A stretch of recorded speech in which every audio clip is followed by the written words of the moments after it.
सुबह का समय था। दूध वाला दूध देकर गया था। मेघा ने गैस जलाई और दूध उबालने रख दिया। यह सोच कि दूध में उबाल आने में समय लगेगा, तो दूसरे काम में लग गई। एक के बाद एक काम याद आते रहे हैं और वह करती रही। इस बीच यह भूल गई कि दूध गैस पर उबालने रखकर आई है। पति शिरीष को प्यास लगी। वह पानी लेने के लिए किचन में आए तो देखा दूध में उफान आ रहा है और दूध भिगोने से निकलकर गैस पर गिर रहा है। शिरीष ने फटाफट गैस का स्विच बंद कर दिया। इधर उधर नजर कर मेघा को देखा तो पता चला मेघा रानी जी अपने काम में लगी हुई हैं। शिरीष ने मेघा को वहीं से आवाज लगाई और कहा, मेघा, अगर दूध उबालने रखा है तो पहले दूध उबाल लेती। दूध गैस पर रखने के बाद ही तुम्हें सारे काम याद आते हैं। यहाँ आकर देखो, सारा दूध उफान आकर निकल गया। तुम दूसरे कामों में इतना खो जाती हो कि पहले काम की याद ही नहीं रहती, यह जानते हुए भी कि दूध का गिरना अशुभ होता है। ऐसा पहली बार नहीं कई बार हुआ है। मेघा, तुम कब समझोगी?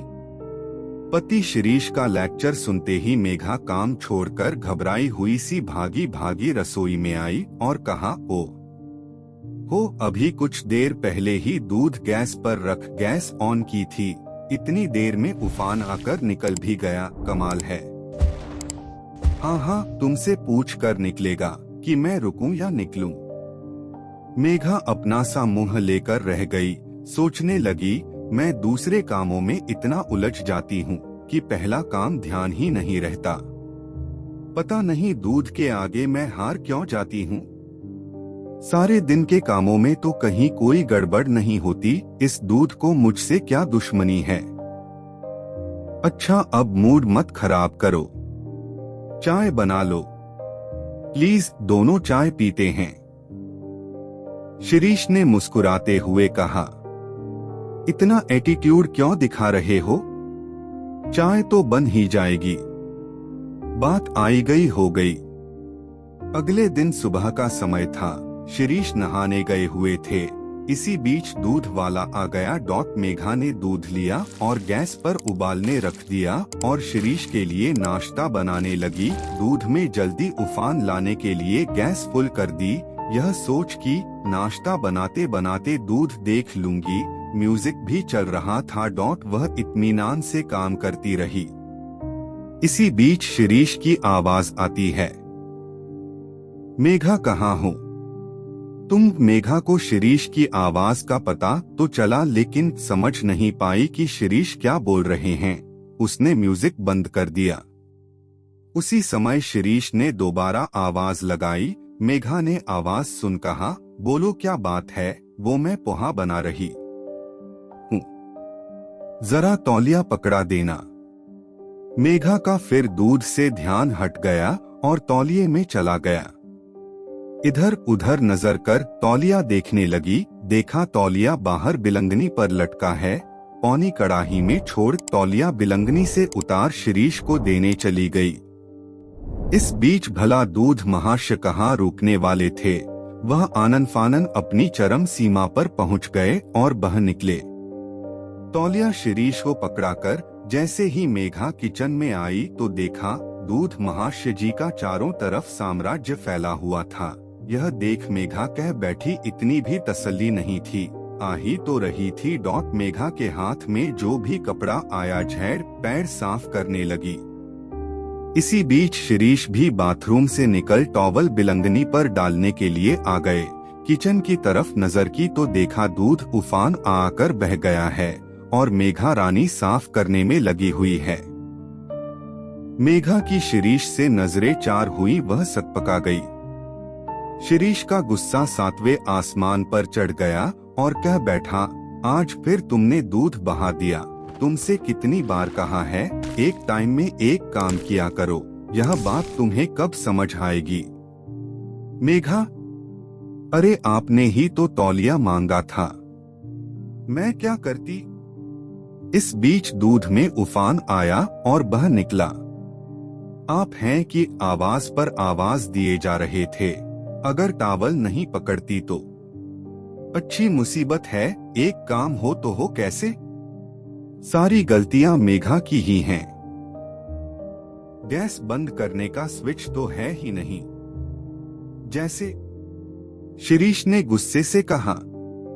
हाँ है तुम्हारी हाय तौबा में मैं सोच पाऊं जब ना। मेघा ने गुस्से से हाथ झटकते हुए कहा, मैंने भी सोच लिया यह रोज रोज की बातें हो गई। आज से आप अपने काम खुद किया करें, फिर मैं भी तो देखूं दूध निकलता कैसे है। सारी गलती मेघा की ही है। अरे सुबह के समय 50 काम होते हैं, कभी समझा है आपने? शिरीष ने भी मेघा की तरह हाथ झटकते हुए कहा, ठीक है कर लेंगे, एहसान क्यों जता रही हो। दूध की तरह दोनों के बीच तूफान आया और थम गया। बात वहीं खत्म हो गई। रक्षाबंधन का दिन था। मेघा को भाई के टीका करने जाना था। वर्किंग डे था। शिरीष की छुट्टी नहीं थी। ऑफिस जाना भी जरूरी था। शिरीष अपने घर के अकेले बेटे थे, उनकी अपनी कोई बहन नहीं थी। दूध वाला दूध दे गया था। मेघा ने दूध गैस पर उबालने के लिए रख दिया।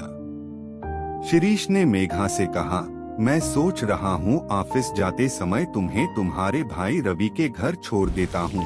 मेरी जरूरी मीटिंग है। मैं मीटिंग खत्म होने के बाद में वहीं पहुँच जाऊंगा। तुम तैयार हो जाओ, दूध मैं देख लेता हूँ, वरना मुझे ऑफिस को देर हो जाएगी। अरे वाह, यह कह मेघा खुशी खुशी तैयार होने चली गई। तैयार होने के बाद मेघा किचन में आई तो देखती क्या है, जनाब गैस के सामने खड़े हैं और दूध उफान आकर बह रहा है। यह दृश्य देख मेघा खड़ी की खड़ी रह गई। शिरीष महाशय अपनी ही दुनिया में खोए हुए हैं, कमाल है। मेघा रोज रोज दूध में उफान की बातों से परेशान हो चुकी थी। उसने आव देखा न ताव, बस फिर क्या था। शिरीष पर बरस पड़ी, कहा, गैस के आगे खड़े हैं जनाब, फिर भी दूध बहा दिया आपने। शिरीष भौचक्क से कभी मेघा को देखते तो कभी दूध को। बोल पड़ी, अब वो बातें कहाँ गई?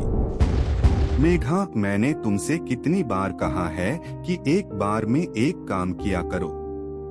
यह सब बातें मेरे लिए ही हैं, याद करो।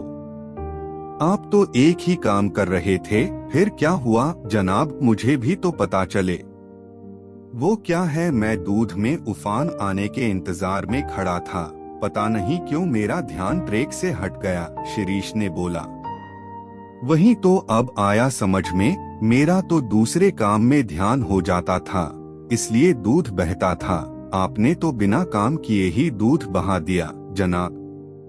यह भी भूल गए मैं यहाँ क्यों खड़ा हूँ। शिरीष को कुछ जवाब नहीं सूझा, बस इतना ही कह पाया, ओ फो तुम भी ना, डॉट कह चुप हो गया।